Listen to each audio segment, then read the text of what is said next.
You can't cheat the game. The game will not allow you to cheat. Either you play the game to win or you die. What's cheating the game? Let me start off this way. When I talk about image is the cheat code to the game. When I talk about image is the cheat code to the game, understand something. Image is the cheat code to the game.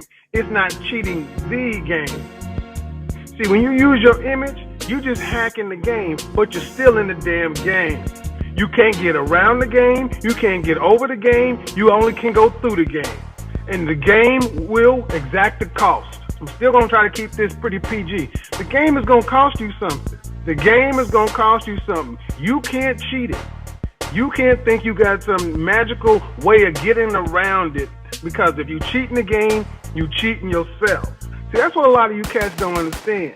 You out here looking for shortcuts. You out here looking for fucking steroids. You out here looking for synthahol injections. You out here looking for, you might as well do like women and go buy some weave and get you some chest implants and some pec implants. That's the kind of shit a lot of you guys are on, because you don't want to get up and do the damn work. Let's talk about it. If you watch my channel, you know image is 4 parts. Only one part is the damn clothes you wear. That's the first part. That's the first 7 seconds. After that, the behavior and the way you move, your mindset. And that's where I say you can't cheat the game. You can't roll up on a chick like Shelly Sterling and really holler at her. It don't matter if you looking good, your body, if you on point. You can be a good looking lame. You can be a good looking square dude. You can be a fly Pookie and Ray Ray. And guess what? When you in the game, when you face to face with another man or another woman, you're gonna get exposed. You're gonna get exposed for what you are. You ain't done the work. That's why I am extremely competitive. I've always been light in the ass. I ain't never been no super big buff dude. Well, I actually was once upon a time, but I had to work at it. I was never gonna be the physically intimidating, dominating dude. I knew that. So I didn't try to go out and walk around and stuff my shirt and do all this other shit. I just made myself the baddest, lean, skinny motherfucker around. That's why I went and learned Taekwondo, Shotokan, and Shaolin Kung Fu. Because I knew I'm not going to ever be the dude that's going to physically intimidate you. My voice ain't James Earl Jones deep. So I knew that if I wanted to have to deal with these cats in the neighborhood and around, that when it's time to actually put up, I'm going to have to bring you. When somebody try me, I'm going to have to try me. Yeah, I'm going off because I am tired of you guys trying to fucking cheat. You're going to have to do the self-improvement work. You're going to have to do the self-improvement work. Look, you could be a naturally pretty motherfucker. You can. You can be a pretty dude. You can be a handsome dude. You can be a naturally suave dude. If your mouthpiece is off, if your mind ain't right, if your hygiene is messed up, if you're an asshole, you ain't gonna win. You gotta get ultimately real, because some of you guys ain't hearing it. You can't cheat the game. You can't have 2 pennies in your pocket and expect to ball outrageous. Single and no kids and not working at least 60 hours a week, you're lazy. Guess what? You're lazy. I don't want to hear any of this bullshit about quality of life, and life is to be lived. Yeah, to be lived for average.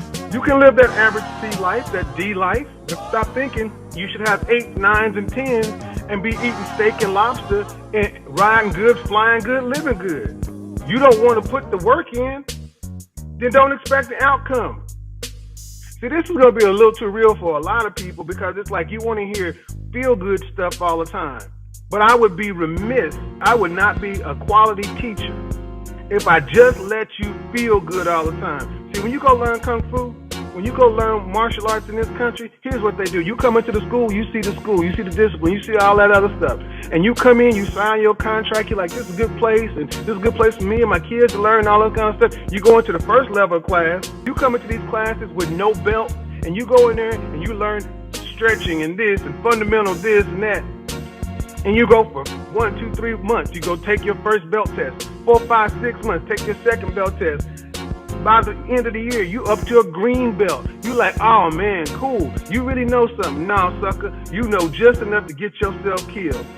You know just enough to be dangerous. Then you go from Kung Fu 1 to Kung Fu 2. From beginner to intermediate. And then they close that door and the game switches. all of a sudden that nice instructor up there is calling you all kind of punks and sissies and quiet and looking at you, telling you you're weak because he doesn't have to play with you no more. You're in the game, and he can get real with you and let you realize, guess what, dude? All the stuff you think you know, because you know how to throw a back fist and a kick, you know just enough to get your ass killed. And if you walk out here with this halfway-ass kung fu game, halfway-ass game, you're going to roll up into a situation thinking you can do something and get yourself knocked the fuck out. You're going to get hurt. And that's what a lot of you guys are trying to do. You're trying to cheat the game. Come onto my channel. Come on to other people's channels. Steal a little information, steal a little knowledge, and then try to get all this good information and good game. And then you're going to take it out into the world and try to use that damn gumbo and think you got something? Oh, man, KFC that fit over fashion. Oh, man, okay. So what, you going to go paper? I tell you to go take your shit to the tailor. What are you going to do? You're going to go get the little ironing shit and then put your own hem in your own pants. You're going to go get your own pins and try to pin your shit up. See, guys who cheat the game, when I was growing up, they wouldn't go buy the polo shirt. They go buy a Hanes t-shirt and sew the damn polo on it. You know if you got the heart of a cheater. And this is going to offend some of you. But some of you guys got the heart of a cheater. You got the spirit of a cheater. Your heart pump Kool-Aid. You want the shit easy. You want it easy.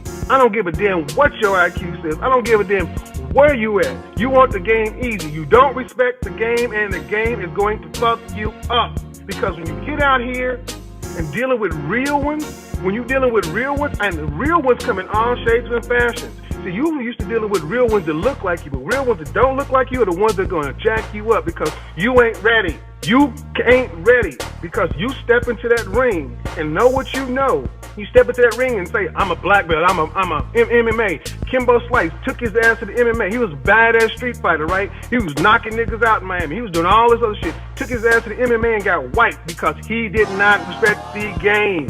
He didn't have any cardiovascular. He could not grapple. He could not strike. All he could do was punch. And he got knocked out by Glass Joe. A lot of you guys out there don't want to work. You running around here, oh man, I can just cheat it. You know, I ain't got to, you know, man, I borrowed my man's car. You faking, you fronting. That's what you're doing. And when you fake and you front, you die. You fake and you front and you die because you know good and damn well you can't do it. You know good and damn well you can't do it. That's why you need to mark your competition. You need to point out who your competition is. You need to say, that's my competition. You're only as good as your competition. If you're competing with lame niggas, you lame. If you compete with square dudes, you square. You can compete with knuckleheads, you're a knucklehead. You need to put your competition up here. When I came out into corporate America, my competition was the CEOs. My competition was the guys who were flying first class and making moves.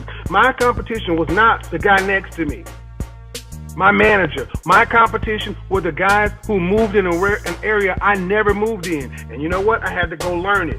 While everybody else was out there just taking their base salary and doing what they did, I was in there learning the game because my competition was up there. And when I got my chance to step in the ring with them, personally or professionally, I held my own. I got knocked out sometimes too, but goddammit, I was in the fight. You know damn well if you in the fight or not. That's why a lot of guys walk around here with this diminished life. You don't want to go holler at a super bad chick when you see her because you know you ain't done the work. Let's just be real. You know you ain't done the work. You see a bad bitch walk by, you like, damn. Oh man, yeah. You know, damn, if you ain't moving to go do something about it, you know you just died. Like shit. Opportunities happen and I ain't ready. If you in this game, you gonna go holler at her.